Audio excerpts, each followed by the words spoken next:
आदाब, मैं मीनाक्षी शोरान हाजिर हूँ हिंदुस्तान की सियासी, समाजी और इक्तिसादी सूरत हाल पर खास प्रोग्राम लेकर। ये है इंडिया। हमारी आज की पेशकश में बात ई नाम की। जी हाँ, ई नाम सेंट्रल गवर्नमेंट की खास स्कीम है जो खासतौर पर फार्मर्स और ट्रेडर्स के मुफाद को हतमी बनाने के लिए तैयार की गई है। इस स्कीम के तहत एक पोर्टल डिजाइन किया गया है जिस पर बेचने वाले काश्तकार और खरीदने वाले ट्रेडर से जुड़ी हर तरह की जानकारी मौजूद है। कमाल की बात यह है कि इसी वेबसाइट पर यह जानकारियां भी मौजूद हैं कि काश्तकार की उपज की मुनासिब कीमत के लिए बेचने से पहले वाजिब ग्रेडिंग क्या होगी, पैकेजिंग, लेबलिंग कब और कैसे की जानी चाहिए, ये भी इसी स्कीम को के तहत सब आता है। तो इसी को हम तफसील में और समझेंगे और अपने स्टूडियो में हमने 3 खास मेहमानों को इनवाइट किया है। हमारे साथ मिनिस्ट्री ऑफ एग्रीकल्चर के additional secretary doctor PK. Swain मौजूद हैं। Sir, welcome to the studio. Rajasthan सरकार के department of agriculture marketing Jaipur के deputy director doctor Kesar Singh हमारे साथ हैं। Sir, welcome to the studio. और Chaudhary Charan Singh national institute of agriculture marketing की डायरेक्टर प्रोफेसर स्वप्ना अरोरा नरूला जी हमारे साथ मौजूद हैं। Ma'am, welcome to the studio.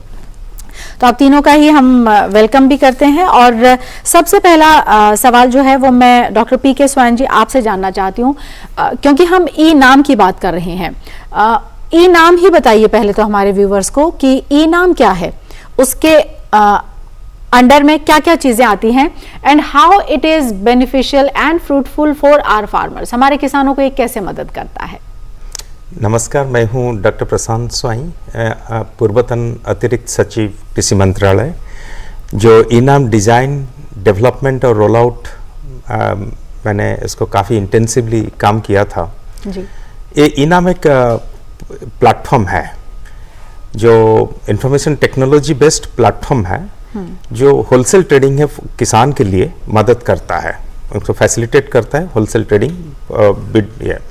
Actually आप जानते होंगे जो होलसेल ट्रेडिंग होता है एग्रीकल्चर में वो एक स्टेट के दायरे में आता है।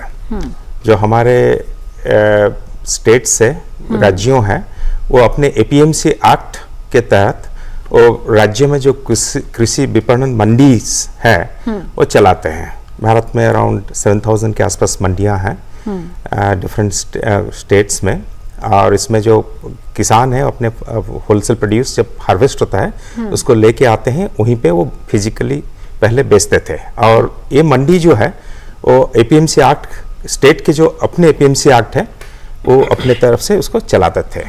तो ये जो मंडी है इसमें किसान के अलावा ट्रेडर्स भी होते हैं और कमीशन एजेंट भी होते हैं, और मंडी एक सेक्रेटरी जो उसको चलाते हैं। लेकिन जो पहले जो व्यवस्था था वो था फिजिकल ट्रेडिंग का।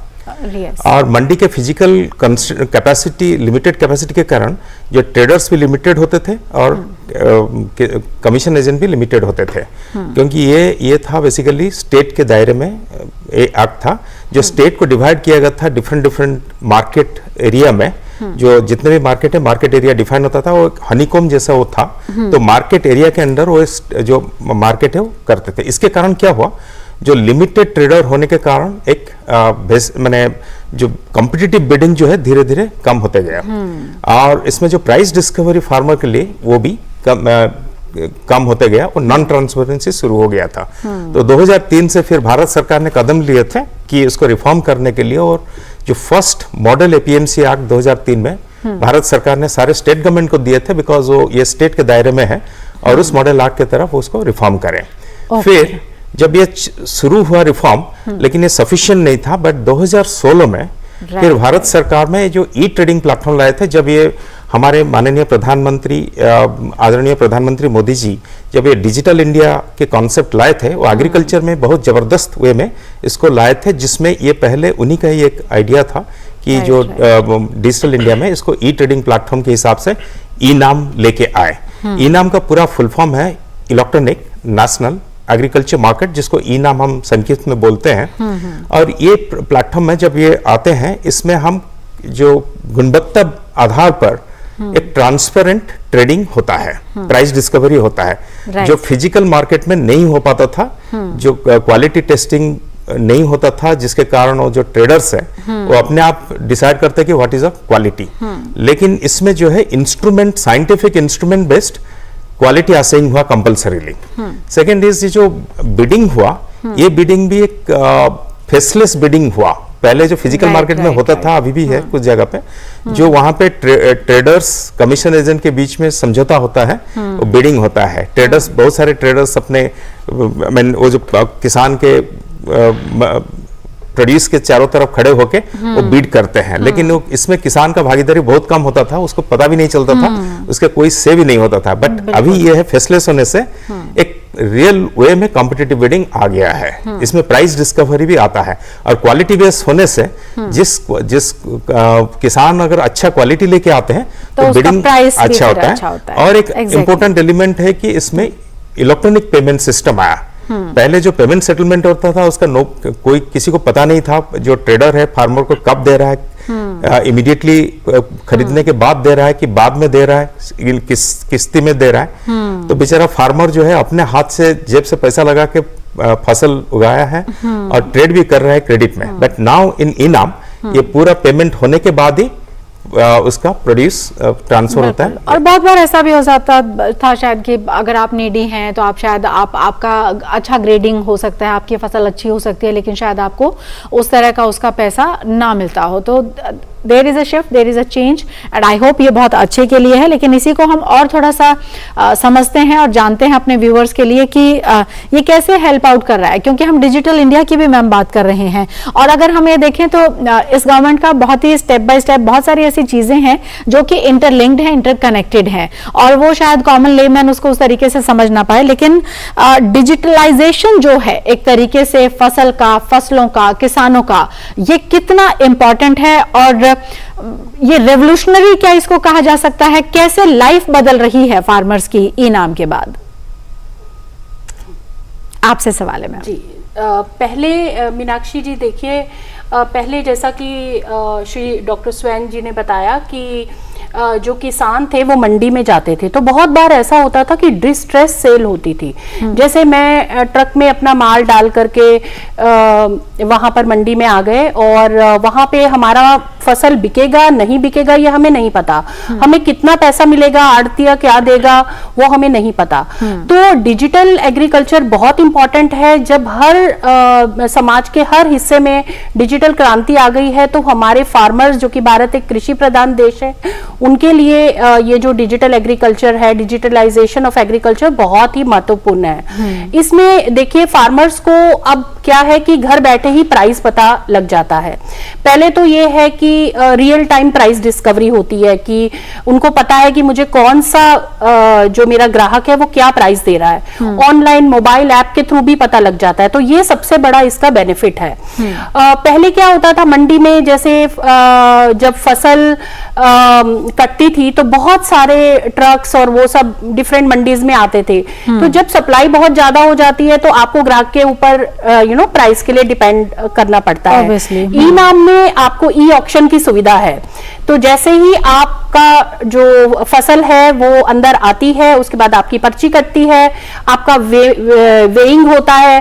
पहले क्या होता था कि जो इवन वेइंग भी है ना वो प्रॉपर नहीं होती थी, तो अभी सारा कुछ आपका जो फसल के उत्पाद की क्या गुणवत्ता है उसको ग्रेडिंग और स्टैंडर्डाइज करके उसकी जो रिसिप्ट जनरेट होती है वो आप इनाम के ऊपर अपलोड की जाती है, और जो वेइंग होती है वो ट्रांसपेरेंट होती है। बहुत सी चीजों में ये देखा गया था, मेरी पुरानी रिसर्च में ये पता लगा कि जो स्मॉल एंड मार्जिनल फार्मर्स हैं उन लोगों के लिए, इवन प्रोग्रेसिव फार्मर्स के लिए, ये जो ट्रेडर्स हैं वो वेइंग में बहुत गड़बड़ करते थे, लेकिन आज की डेट में वो नहीं है। तो ये भारत सरकार का एक बहुत अच्छा कदम है जिसके जरिए फार्मर को उसका उचित दाम मिलता है।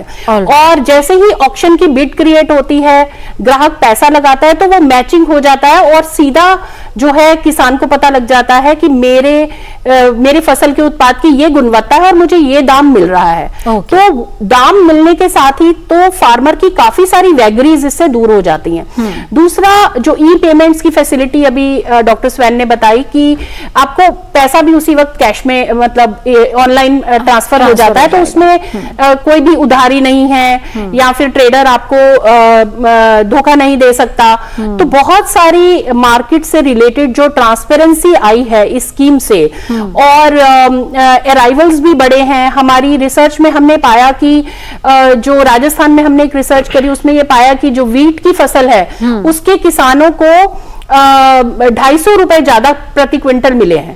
तो ये इनाम का एक जो ऑब्जेक्टिव था वो उससे सक्सेसफुल हुआ। सिमिलरली मस्टर्ड में ₹150 ज्यादा मिल रहे थे उनको प्रति क्विंटल। ये कोविड के टाइम की हमारी रिसर्च है।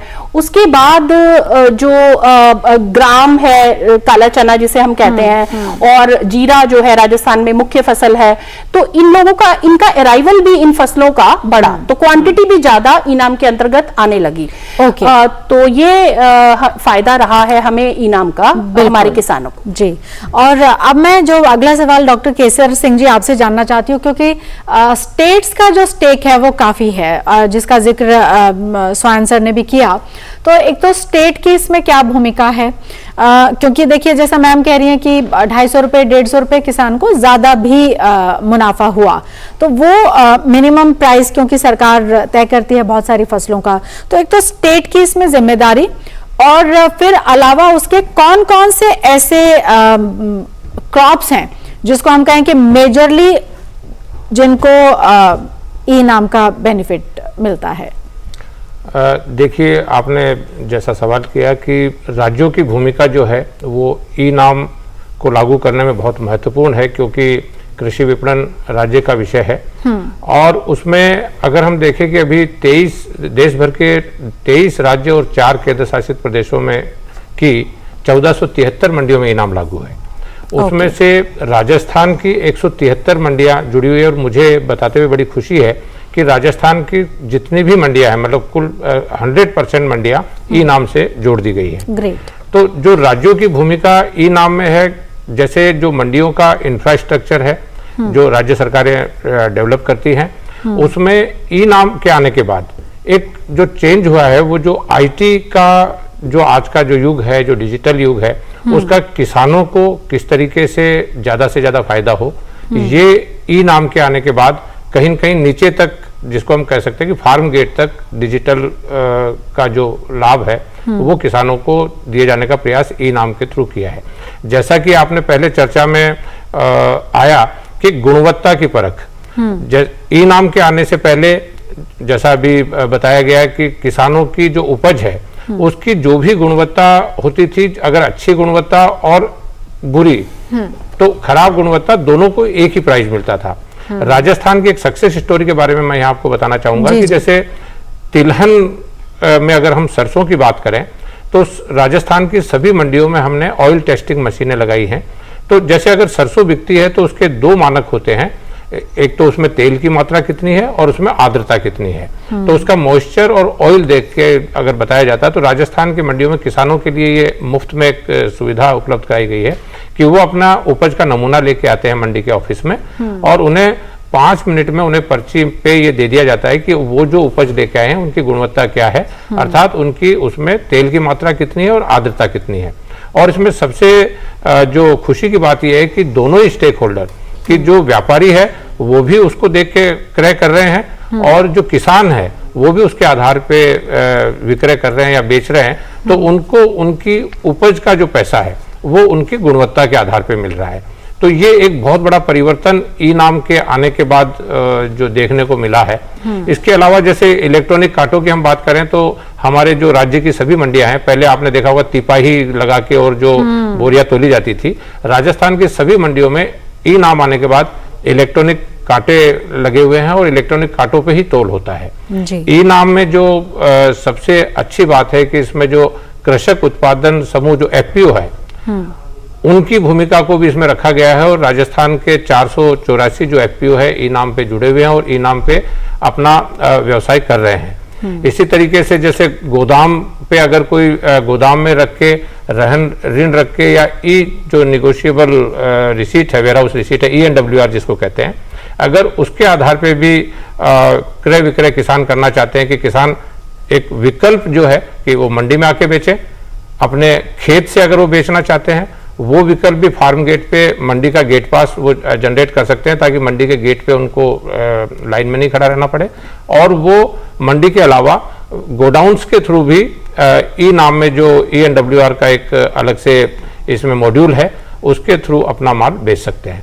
तो ई नाम आने के बाद नवरन राज्यों में इंफ्रास्ट्रक्चर अच्छा हुआ है, किसानों को रियल टाइम भावों की जानकारी प्राप्त हुई है, वहीं व्यापारियों को भी मंडी की आवक और जो अर्थशास्त्र का एक सिद्धांत है मांग और आपूर्ति का, जी जी। उसके आधार पर व्यापारियों ने जहां अपना व्यवसाय करना शुरू किया है तो उससे एक प्रतिस्पर्धी वातावरण देश में निर्मित हुआ है।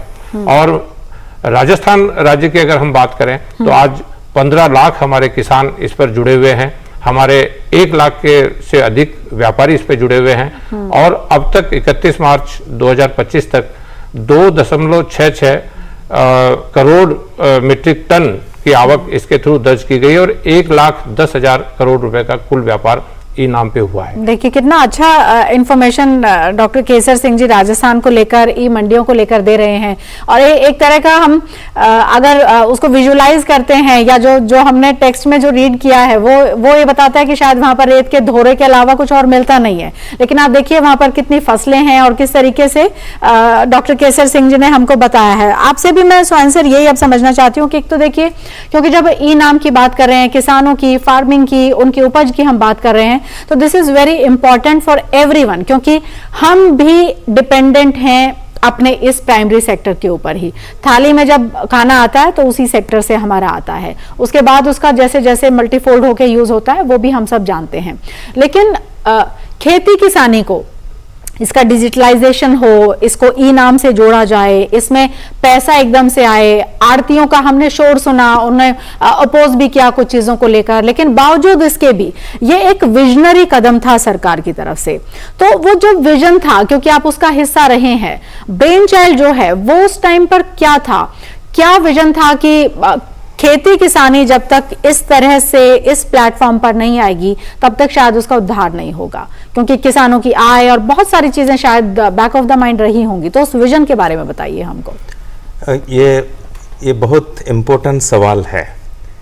उस टाइम पे जो हमारे प्रधानमंत्री जी हैं, ये उनके डेफिनेटली एक विजन था कि जो हमारे किसान भाइयों हैं, बहनों हैं, उनके पास पैसा आए, जो उन्होंने actually they are the food giver of the nation. लेकिन ये भी पाया गया था उस टाइम पे स्टडीज़ में कि जो एग्रीकल्चर सेक्टर में जो इनकम अक्रूवल होता है वो इंडस्ट्रियल सेक्टर, सर्विस सेक्टर से कम है, जबकि किसान जो है वो हमारा 55% पॉपुलेशन में, उनके जो फैमिली मेंबर्स को अगर लिया जाए तो 55% पॉपुलेशन से ऊपर है। तो अगर इतने मेजॉरिटी ऑफ पॉपुलेशन हमारा जो खेती के ऊपर डिपेंड करते हैं, प्राइमरी सेक्टर के ऊपर डिपेंड करते हैं, वो जब आगे बढ़ेंगे, उनका इनकम अच्छा होगा, उनका सोशल स्टेटस बढ़ेगा, उनका हेल्थ बढ़ेगा, एजुकेशन बढ़ेगा, मैंने इनकम के साथ साथ, तब देश का प्रगति आगे होगा, तो देश की इकोनॉमी भी आगे जाएगा और देश पूरा ग्लोबल प्लेटफॉर्म में सबसे आगे निकलेगा, पावरफुल। तो इसको देखते हुए प्रधानमंत्री जी के ये विचार था कि जो किसान के आय बढ़ाना है, तो उसमें एक मुद्दा उठ के आया था कि जो मार्केट जो इम्पोर्टेंट कॉन्स्टिट्यूएंट है जो इनकम के लिए, क्योंकि खेती में तो सारे फार्मिंग होता है, बट जब मोनेटाइजेशन होगा, जब मार्केट प्रॉपरली फंक्शन करेगा, तो मार्केट को कैसे सुधारा जाएगा, ये चला था बहुत बड़ा एक कदम। तो देश में जो एक्ट को जब रिफॉर्म करते हुए इसके साथ साथ इलेक्ट्रॉनिक ट्रेडिंग प्लेटफॉर्म लेके आए थे, ताकि इसमें ट्रांसपेरेंसी है, कॉम्पिटिटिवनेस आए, क्वालिटी बेस्ड प्राइसिंग हो, एक मार्केट इंफॉर्मेशन सिस्टम को पूरा मैंने ओपन कर दिया जाए। पहले क्या होता था, जो फिजिकल मार्केट में ये कुछ लोगों के मुट्ठी में था, जैसे ट्रेडर है, फार्मर आता था, ट्रेडर को पूछता था क्या मार्केट प्राइस है, वो घर से आएगा तब पूछेगा फिजिकली या फोन में पूछेगा। बट अभी जो ये जो प्लेटफॉर्म आया, मार्केट इंफॉर्मेशन एक रिवोल्यूशनरी वे में एकदम पूरा ओपन हो गया, क्योंकि हाथ में मोबाइल है और ये नाम भी मोबाइल में फैसिलिटी कर दिया गया है। अगर वो चाहे तो 50 किलोमीटर डिस्टेंस के अंदर, रेडियस के अंदर कितने भी मार्केट है हमने जो डिजाइन किया था वो सारे देख ले। 100 किलोमीटर डाल के अगर देखे कौन से फिजिकल होलसेल मार्केट है, क्या क्या प्राइस चल रहा है उसके जो प्रोड्यूस है और कितने अराइवल है, वो मैंने वो देख सकता है और वो डिसीजन भी ले सकता है खुद कि किस मार्केट में वो जाएगा। पहले वो उसके पास लिबर्टी नहीं था, वो अपने पास वाला मार्केट अपने रेडियस में जाता था, जो आड़तिया है उसके साथ ही डील करता था, आड़तिया के कब्जे में भी था, तो इसीलिए वो एक काबू में, सबके काबू में था। तो इसलिए उसका भी जो और ये ट्रेडिंग भी कॉम्पिटिटिव नहीं था, क्वालिटी बेस्ड नहीं था, इवन पेमेंट सिस्टम जैसे बताया था मैंने कि ये भी ट्रांसपेरेंट नहीं था, कितना पेमेंट उसको आ रहा है बेचने के बाद वो भी नहीं था। तो जब ये ओपन किया गया सिस्टम, बेसिक उद्देश्य था कि उसको इनकम बढ़ाया जाए। तो इसमें ये देखा गया कि जब ये ई नाम चालू हुआ, रजिस्ट्रेशन करना पड़ा फार्मर को, हमने हेल्प किया उनको रजिस्ट्रेशन करने में, ट्रेनिंग कराया, रजिस्ट्रेशन करा दिया। तो जब वो चले, अपने मोबाइल को साथ में लेके चलते हैं, जो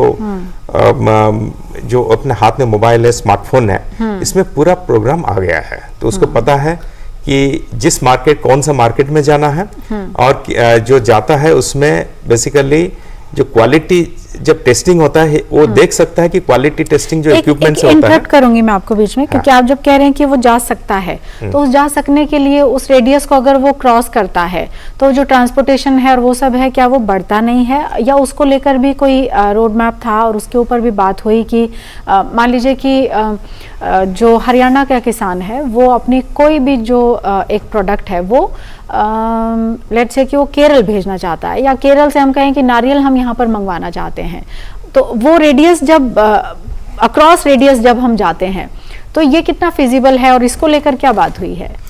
एक्चुअली उस टाइम में जब ई नाम का ऑब्जेक्टिव देखेंगे, एक ऑब्जेक्टिव था कि पहले जो स्टेट के अंदर, इसका मीनिंग है नेशनल एग्रीकल्चर मार्केट, मतलब पहले जो प्रथम चरण में यह है कि इसका जो स्टेट के अंदर जितने भी मार्केट है, होलसेल रेगुलेटेड मार्केट है, उसको इंटीग्रेट करना है। उसके साथ साथ सेकंड राउंड में जो है उसको, जो देश के जो मार्केट है होलसेल रेगुलेटेड में कह रहा हूँ, वर्ड यूज कर रहा हूँ, उसको इंटीग्रेट करना है तो जो ट्रेडिंग प्रोसेस में। तो इसमें जो हुआ, जब ये पहले स्टार्ट हुआ, with in the market same market trading start हुआ। ओके। तो विद इन द मार्केट जो आड़तिया थे, और एक्चुअली ये आड़तिया इंडिपेंडेंट है, ये पहले बार मैं कह रहा हूँ, क्योंकि जो फिजिकल मार्केट में एक मार्केट फी देना पड़ता था, एक कंपल्सरी आड़तिया होता था, उसको भी कमीशन एजेंट के फी भी देना होता था, अपार्ट फ्रॉम हमाल चार्जेस। लेकिन इनाम का एक नाइसिटी है कि इसमें कमीशन एजेंट के बिना भी इसमें ट्रेडिंग हो सकता है, और कमीशन जो चार्जेस था वो जनरली मार्केट फीड से ऊपर था, तो वो प्राइस को बढ़ाता था। और एक मार्केट से जब दूसरे मार्केट जाता था तो दोबारा मार्केट फी पे करना होता था, कमीशन चार्जेस देना होता था, तो वो कास्केडिंग इफेक्ट होता था प्राइस इंक्रीज में। ठीक है, तो मैम को एक बार इसमें जो हुआ तो ये जब इंट्रास्टेट ट्रेड्स चालू हुआ विद इन द स्टेट, तो किसी विद इन द स्टेट दूसरे मार्केट के जो ट्रेडर है वो बीट कर सकते हैं दूसरे अदर मार्केट के कमोडिटी में, वो फैसिलिटेशन स्टार्ट हो गया। तो जिसके कारण जो मूवमेंट जो है वो स्टार्ट हुआ, इंटरस्टेट ट्रेड चालू हुआ। लेकिन जो इंटरस्टेट ट्रेड के लिए एक प्रोविजन का जरूरत है कि एक central, I mean some kind of act which will facilitate, जो फैसिलिटेट करेगा स्टेट टू स्टेट ट्रेडिंग। तो जो पहले शुरू हुआ था एक एमओयू के माने एक अंडरस्टैंडिंग के माध्यम से, दोनों स्टेट के माध्यम से, कि उन स्टेट के जो ट्रेडर है हम उनको एक्सेप्ट करेंगे हमारे स्टेट में बिडिंग के लिए। तो उसमें हमने शुरू किया था कि दूसरे स्टेट के ट्रेडर हमारे स्टेट में भी कर सकते हैं, हमारे स्टेट के ट्रेडर दूसरे स्टेट के कर सकते हैं, इसमें प्राइस और भी ज्यादा मिलता है फार्मर को। ठीक है मैम, आपसे जो मैं समझना चाहती हूँ वो ये है कि एक तो क्योंकि जब हम ई नाम की बात कर रहे हैं तो टेक्निकल एफिशिएंसी भी कुछ होती होगी, या इसको बहुत ही इतना आसान बना दिया गया है, क्योंकि हम ये जानते हैं कि स्मार्टफोन को स्मार्टफोन कहते हैं हम, लेकिन उसका एक्सेस जो है वो उतना भी कोई बहुत कॉम्प्लिकेटेड नहीं होता है। और कैसे उसको जो हमारे किसान भाई बहनें जो हैं वो कैसे उसको एक्सेस कर सकते हैं, या फिर किसी की हेल्प लेनी होती है, कैसे करते हैं वो इसको? जी मीनाक्षी जी, आप बिल्कुल सही बोल रही हैं कि कहने को बहुत आसान लगता है, जब मंडी में एक बहुत सालों से एक तरह का व्यापार हो रहा है, ठीक है, ट्रेडर्स भी उसी दरे पे काम कर रहे हैं, फार्मर्स भी उसी को लाइक कर रहे हैं, तो जब हम एक कन्वेंशनल सिस्टम को तोड़ते हैं तो थोड़ी दिक्कतें तो आती हैं, और यहाँ भी आई, जैसा कि आपने पहले भी बोला कि थोड़ा सा कियोस हुआ। लेकिन जैसे जैसे हमारे किसानों के पास स्मार्टफोन की अवेलेबिलिटी बढ़ी या मंडी में सिस्टम लगाए गए, तो उसके लिए अवेयरनेस बहुत जरूरी है। तो भारत सरकार के द्वारा बहुत सारे प्रशिक्षण कार्यक्रम मंडी स्तर पर कराए गए।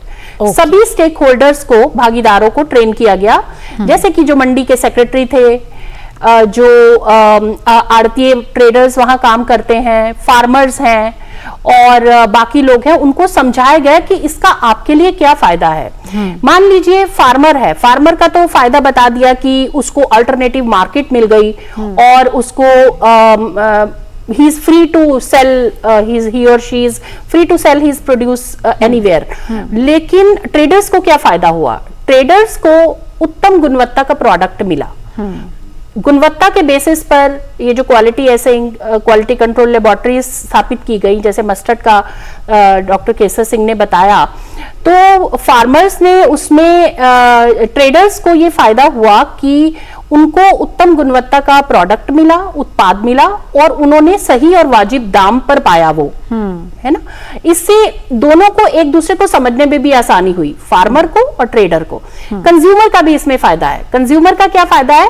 क्योंकि अब ग्रेडिंग और स्टैंडर्डाइजेशन होने लगी, तो नेचुरली क्वालिटी कंट्रोल प्रोडक्ट ही मंडी में बिकेगा और डिस्ट्रेस सेल घटी, तो इससे जो कि फ्रेश फ्रूट्स या वेजिटेबल्स या स्पाइसेस जिनका नुकसान होता था वो नहीं हो पाया। क्योंकि मुझे पता है आजादपुर मंडी में जब भी मैं अपने स्टूडेंट्स को लेके गई तो सेब के सैकड़ों और हजारों ट्रक आते हैं एकदम, और जब नहीं बिक पाते तो वो वहीं पे मंडी में सड़ जाते थे। लेकिन अभी जो इसका फायदा है वो ये है कि जैसा कि डॉक्टर केसर सिंह ने बताया कि घर पे रहकर भी वो एक रिसीट जनरेट करा सकता है, वेयर हाउस में भी करा सकता है, जो ENWR जिसे हम कहते हैं, उससे उसके फायदे बढ़े।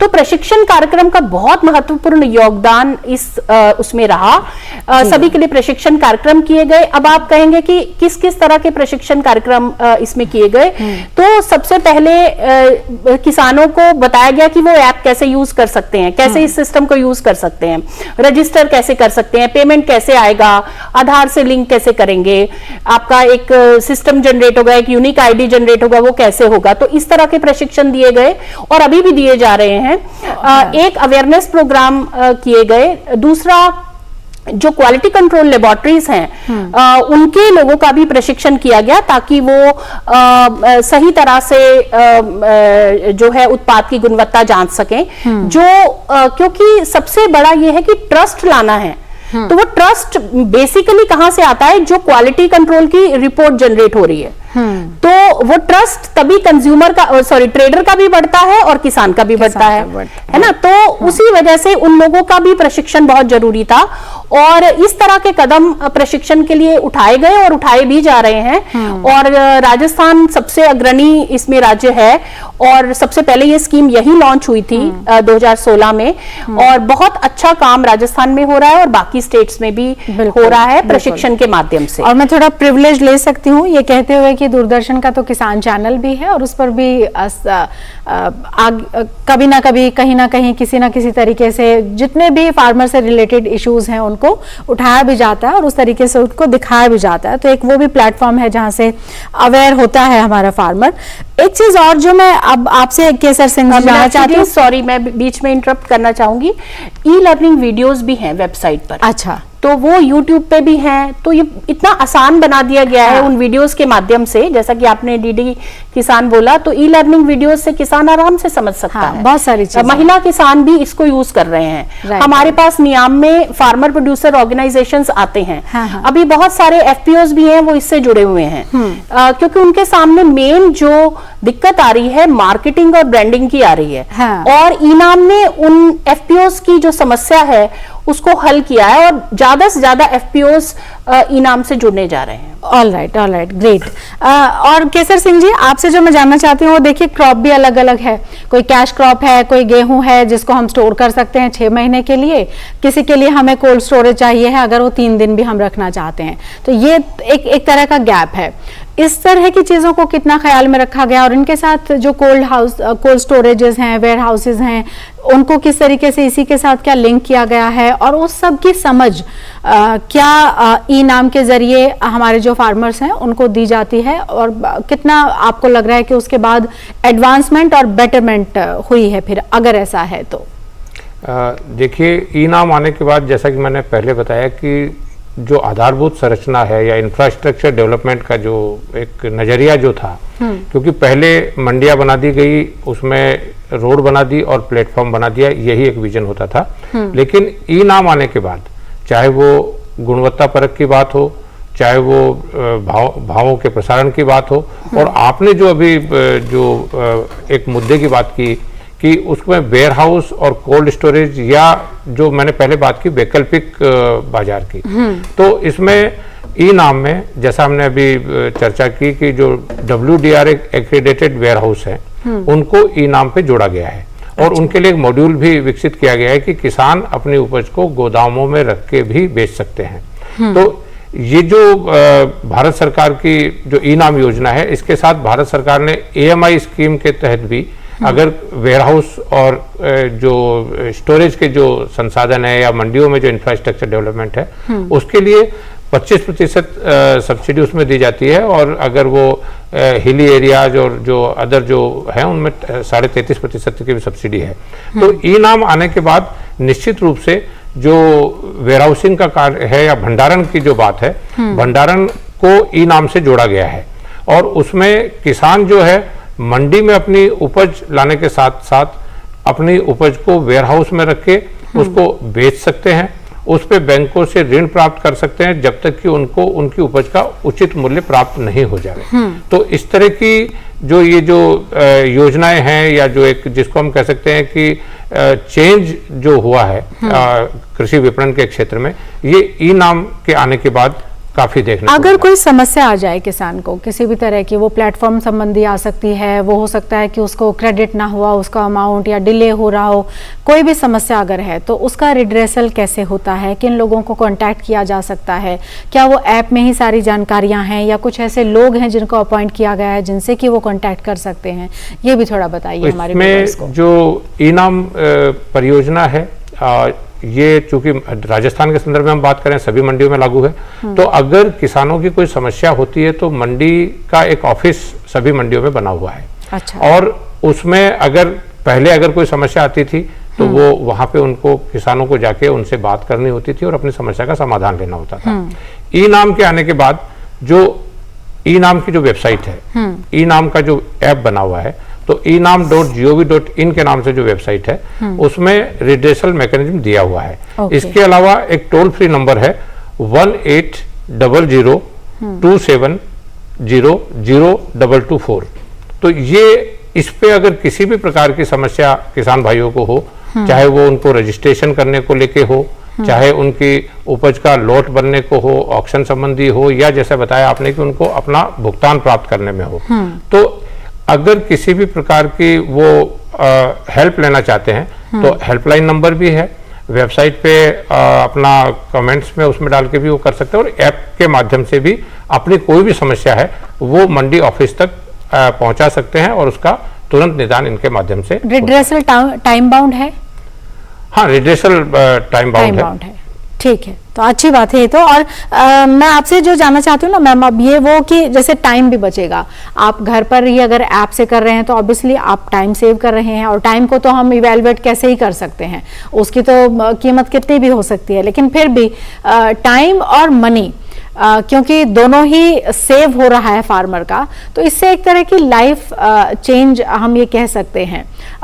क्योंकि हमने देखा है कि मान लीजिए कि गन्ने का किसान है, वो शायद मिल के बाहर में, शुगर मिल के बाहर में 2 दिन 3 दिन के लिए वेट कर रहा है, घर छोड़ के वहां पर है, अगला जो उसकी फसल है वो रेडी है, वो उसका क्या होगा वो चिंता भी है।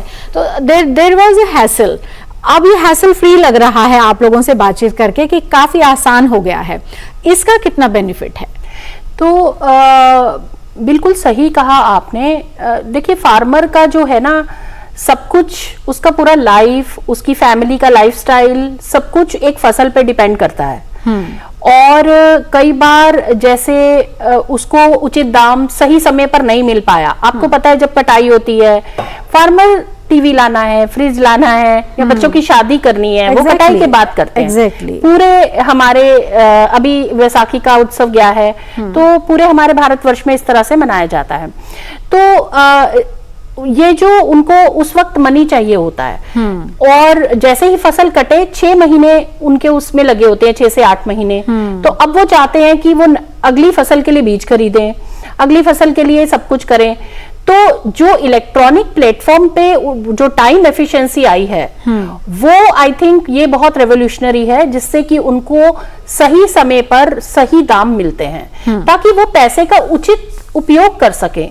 लाइफस्टाइल में फर्क पड़ता है इससे, क्योंकि अब वो जो चाहे वो खरीद सकते हैं। देखिए, हमारा जो किसान है वो भी एस्पिरेशनल है।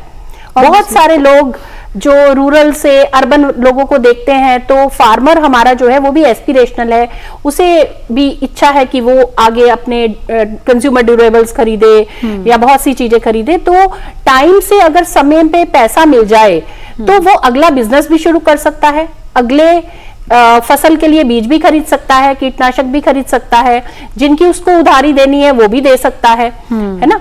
और तीसरा ये है, जैसे कि इन्होंने बताया कि उनको उस पे ऋण भी मिल जाता है, जो वेयर हाउस रिसिप्ट जनरेट होती है, ENWR, तो वो भी उसका बेनिफिट है।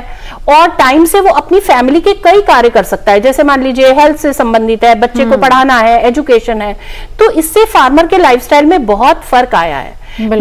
आप देखिए, एक सिंपल जो स्मार्टफोन किसी के हाथ में होता है, उसी से उसकी लाइफस्टाइल में फर्क आ जाता है। हम लोग देखते हैं कि इवन जब मैंने ट्रेडिशनल से स्मार्टफोन में शिफ्ट किया तो मुझे बहुत अच्छा लगा। इसी तरह से फार्मर को जब स्मार्टफोन से सब कुछ आसान लग रहा है, वो करता है उससे, तो एक कॉन्फिडेंस आता है, एक ट्रस्ट जो है सिस्टम में बिल्ड हुआ है, हमने देखा है। और महिला किसानों को भी ऐसे ऐसे फार्मर प्रोड्यूसर कंपनीज पूरे भारतवर्ष से हमारे यहाँ नियाम में ट्रेनिंग पाने आते हैं, और महिला किसानों में बहुत अच्छा उत्साह है, क्योंकि वो मिलके समूह में काम कर रही हैं और मिलकर के उनको उचित दाम मिल रहा है। उन्होंने इनाम पे रजिस्टर किया है। तो जो एक कॉन्फिडेंस और ट्रस्ट जो महिला किसानों का भी और दूसरे भाइयों किसान भाइयों का भी है, वो एक जबरदस्त इजाफा हुआ है, और जिससे खेती के प्रति उनका रुझान भी बढ़ता है। बिल्कुल बिल्कुल हाँ, क्योंकि ये कहा जाता है कि आजकल खेती किसानी, क्योंकि थोड़ा सा उसमें एक शिफ्ट या यूं कहें कि थोड़ा सा ड्रॉबैक देखने मिल रहा है, लेकिन आप जो कह रही हैं तो ये काफ़ी पॉजिटिव इंडिकेशन है। आई एम श्योर ऐसा ही होना चाहिए। लेकिन सर, आपसे आंसर जो मैं जानना चाहती हूँ, जैसे आपने कहा कि 7000 मंडीज हैं, और केसर सिंह जी ने बताया कि 1473 हैं जो अभी ई नाम से कनेक्टेड हैं। राजस्थान की 173 का उन्होंने डेटा हमको दिया, विच इज ग्रेट। लेकिन इसका मतलब अभी तो गैप है, और अभी जब हम इतने पॉजिटिव आउटकम्स की बात कर रहे हैं, तो ये गैप जब और कम हो जाएगा, सब इंटरलिंक्ड हो जाएगा, सब कनेक्टेड हो जाएंगे ई नाम से, फिर तो हम ये कह सकते हैं कि बहुत ही एक अच्छा सा एक एनवायरनमेंट होगा, और जो भी कुछ ड्रॉबैक्स हैं या कोई हिच है खेती किसानी को लेकर, वो सब भी शायद हम दूर कर पाएंगे अपने किसानों की सबसे। ये जो ई नाम के प्लेटफॉर्म है, ये तो एक्सपांड कर रहा है। अभी 1473 मंडियां भी जुड़े हैं, बट एक्चुअली जो 7000 अराउंड 6900 के आसपास मंडियां हैं, सारे बड़े मंडी नहीं है। ओके।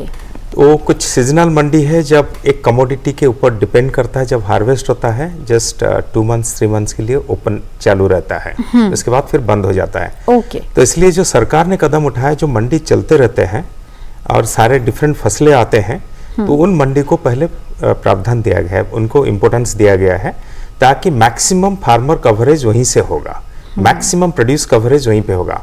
और इसके साथ साथ वो जो इनाम ये है, हमने 2 चीजें और इसमें दिया था, एक वेयर हाउस डेवलपमेंट का और एक एपीओ मॉड्यूल का। ये बहुत इंपॉर्टेंट है, इसके बारे में थोड़ा सा जानकारी बिल्कुल बताएं। कि जो वेयर हाउसेस है मंडी के बाहर, तो उनको मंडी के दर्जा प्राप्त करके स्पेशली भी इस इनाम में ट्रेडिंग किया जा सकता है, ताकि ये जो सब यार्ड्स और जो सीजनल यार्ड्स जो चलते नहीं है, उनके अलावा इनके बदले ये वेयर हाउसेस भी काम में आ सके। तो कुछ स्टेट्स उसमें लेके आगे बढ़ चुके थे, आंध्र प्रदेश, तमिलनाडु, इवन राजस्थान, तेलंगाना वगैरह। तो इसीलिए ये जो वेयर हाउसेस है, एक डिम मंडी के तरफ काम कर सकते हैं।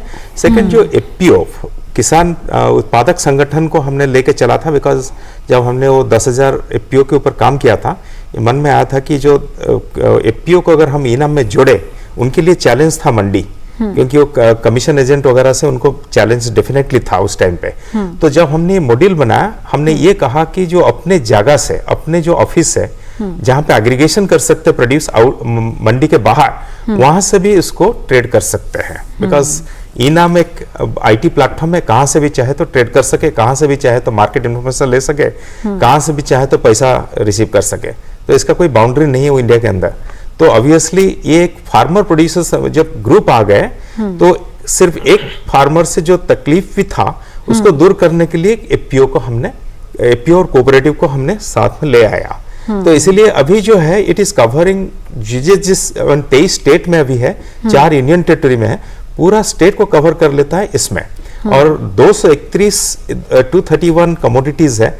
आप जानते होंगे 231 मीन्स इंडिया का almost every commodity they have covered it. दो आगमार्क में 300 के आसपास है, बट एक्चुअली देखा जाए तो यही कमोडिटी है जो किसान के लिए इंपॉर्टेंट है। और ये बहुत सारे लाइक सीरियल से लेके, कोर्स सीरियल से लेके, वेजिटेबल से लेके, फ्रूट से लेके, आपका पल्सेस से लेके, ऑयल सीड से लेके, माइनर फॉरेस्ट प्रोड्यूस से लेके, मिसलिनियस आइटम्स, फ्लावर्स, ये सब सारे चीजें इसमें आ चुके हैं। तो स्टेट्स के जो फार्मर्स के जो रिक्वायरमेंट जो प्रोड्यूस होता है, ये सब सारे इसमें ट्रेडिंग अभी हो रहा है।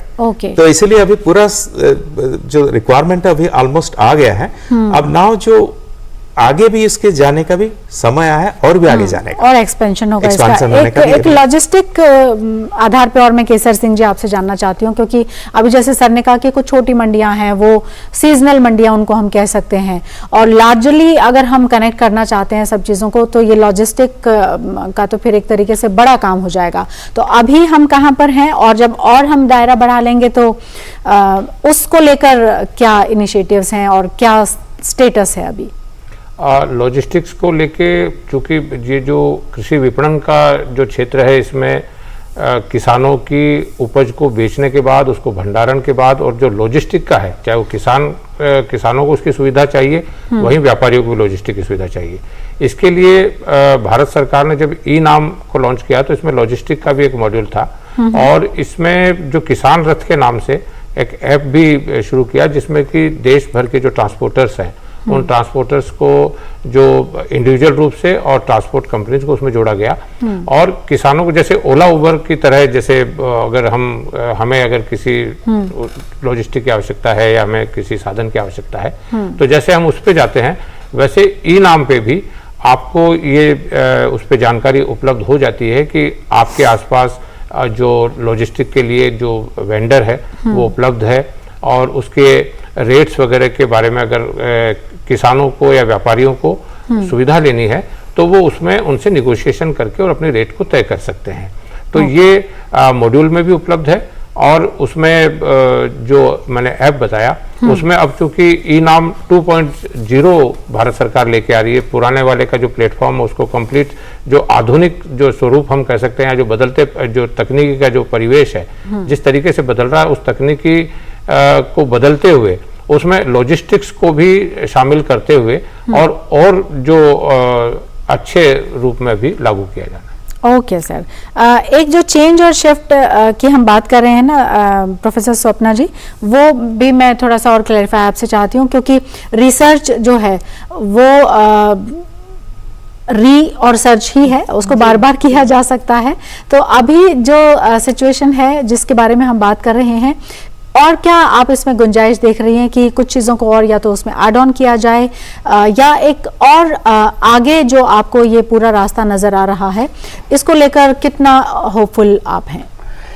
देखिए, अभी तक इस स्कीम की सक्सेस ये बताती है कि हम बहुत होपफुल हैं इसके बारे में, और जैसे जैसे और मंडियां जुड़ेंगी और हम इसको और स्केलेबिलिटी पे लाएंगे, जैसे जैसे और किसान इसको यूज करेंगे, हमें ये देखना है कि सभी तरह के किसानों की, सभी कैटेगरीज के किसानों की इसमें भागीदारी हो। ये नहीं है कि जो प्रोग्रेसिव किसान है या प्रगतिशील किसान है सिर्फ वही जुड़े रहें, बल्कि स्मॉल एंड मार्जिनल फार्मर्स एफपीओस के जरिए बहुत जुड़े हैं, और ज्यादा से ज्यादा किसान जब इसके साथ जुड़ेंगे और ट्रेडर इसके साथ जुड़ेंगे, इसके बारे में मैं बहुत आशावादी हूँ और बहुत उम्मीद है इस स्कीम से हमारी, न सिर्फ इस स्टेट में बल्कि जो है बाकी स्टेट्स में भी बहुत अच्छी ये स्कीम जा रही है। ओके मैम जी जी। और फाइनल कमेंट मैं डॉक्टर पीके स्वान आप ही से जानना चाहती हूँ, क्योंकि विजन और बाकी सब चीज़ों की हमने आपसे बात की, आप कितने होपफुल हैं और कोई सजेशन आपकी तरफ से कि ये कुछ फैक्टर्स और हम देख लें in a brief only, we are short of time, but आप बताइए हमें कि विजन की तो हमने आप ही से बात की, तो रिजल्ट भी आप ही बताएं। ये जो इनाम है, हाँ। जैसे लास्ट क्वेश्चन अपने प्रोफेसर सपना नरूला मैडम को पूछे थे कि क्या आगे का रास्ता तैयार है, हाँ। रास्ता क्या हो सकता है। एक तो मैडम ने बताया और भी स्मॉल एंड मार्जिनल फार्मर को जोड़ के चलेंगे, एक्सपांसन होगा। राइट। तो जब इनिशियल विजन था फार्मर जो किसान को इनकम बढ़ाना थ्रू वेरियस मीन्स जो प्लेटफॉर्म है, इसमें एक और विजन था देश को भी आगे बढ़ाना है। Exactly. तो देश का इकोनॉमी जो प्रगति है वो भी साथ साथ चलने का है, जो हो भी रहा है। तो जैसे अभी हुआ कि ई नाम अभी मंडी के अंदर रहा सीमित, बाद में जो ई नाम 2 का बारे में डॉक्टर केसर सिंह ने जिक्र किए थे, एक प्लेटफॉर्म और प्लेटफॉर्म का हमने कॉन्सेप्ट लेके उस टाइम पे आया था कि ये प्लेटफॉर्म और प्लेटफॉर्म होगा। तो इसमें सिर्फ जो किसान और ट्रेडर नहीं सीमित रहेंगे, सर्विस मंडी के अंदर सीमित नहीं रहेगा, जैसे वो क्वालिटी असाइंग वाला बात कर रहे हैं। एक जैसे कि अगर बाहर में हम कुछ NABL एक्रेडिटेड लेबोरेटरीज को ऑथराइज करें तो बाहर से भी किसान अपना टेस्टिंग करा के ला सकता है, जिसमें कॉन्फिडेंस लेवल बहुत होगा, नॉट ओनली फॉर किसान, इंडस्ट्री के लिए भी। क्योंकि देखिए ये केवल सिर्फ इनाम प्लेटफॉर्म किसान और ट्रेडर का नहीं है, ये इंडस्ट्री भी इसमें जोड़ सकता है, जो फूड प्रोसेसिंग इंडस्ट्रीज है। तो उनका जो रिक्वायरमेंट है, बल्क रिक्वायरमेंट है, अब आगे के लिए इनाम 2 में आ रहा है, जिसमें वो प्रोजेक्ट कर सकते हैं कि अपने को क्या चाहिए प्रोसेसिंग के लिए, कितने, because they need in bulk. तो वो एक ये हो सकता है। थर्ड और एक एंगल है कि जो रिटेलिंग, ये तो होलसेल की बात कर रहे हैं, जो फार्मर का रिक्वायरमेंट है बोथ होलसेल एंड रिटेल, उसका जो टोटल प्रोड्यूस है ये खाली होलसेल से मिटता नहीं। फोर्थ एंगल है एक्सपोर्ट का, निर्यात का। हाँ, इनफैक्ट ये ई नाम जो है, जो इंट्रास्टेट ट्रेड और इंटरस्टेट ट्रेड एक कदम है, वो एक्सपोर्ट के डायरेक्शन में उसको ले जाना है। एप्पल अगर हिमाचल में बनता है, उसको हम बॉम्बे के पोर्ट के थ्रू अगर भेजना चाहेंगे USA और मिडिल ईस्ट, तो ई नाम हमें उसको फैसिलिटेट करना है। उसमें जो ट्रेसेबिलिटी होगा, क्वालिटी होगा, फूड सेफ्टी होगा, देन ग्रेडिंग एंड पैकेजिंग भी होगा, देन लॉजिस्टिक चेन जो है, value chain both temperature and humidity controlled logistic chains, वो भी आएगा। सो ये सब सारे के प्रावधान ये सब आएंगे, लेकिन हम ये भी कहना चाहते हैं अपने फार्मर्स को कि जब आप कुछ न्यूनेस आता है तो उसको अडेप्ट करने के लिए आपको भी रेडी रहना चाहिए, बिकॉज देयर आर पीपल जो शायद उस तरह से गाइडेंस दें आपको कि ये अच्छा नहीं है, लेकिन एडवांसमेंट और नए को अपने साथ जोड़ना लगभग हमेशा ही बेहतर होता है। तो आज आप हमारे साथ आए स्टूडियो में, आपका बहुत बहुत शुक्रिया आप तीनों ही गेस्ट का। और आई एम श्योर हमारे जो व्यूअर्स भी हैं वो भी समझेंगे ई नाम को, स्पेशली हमारे जो फार्मर्स हैं वो और ज्यादा बेहतर तरीके से समझ पाए होंगे ई नाम और इस पूरी स्कीम के बारे में। तो कैसी लगी आपको हमारी ये पेशकश, आप हमें जरूर बता सकते हैं। हमारा पता है DD-Urdu Specials@gmail.com। फिलहाल हमें इजाजत दें पूरी टीम को, आदाब।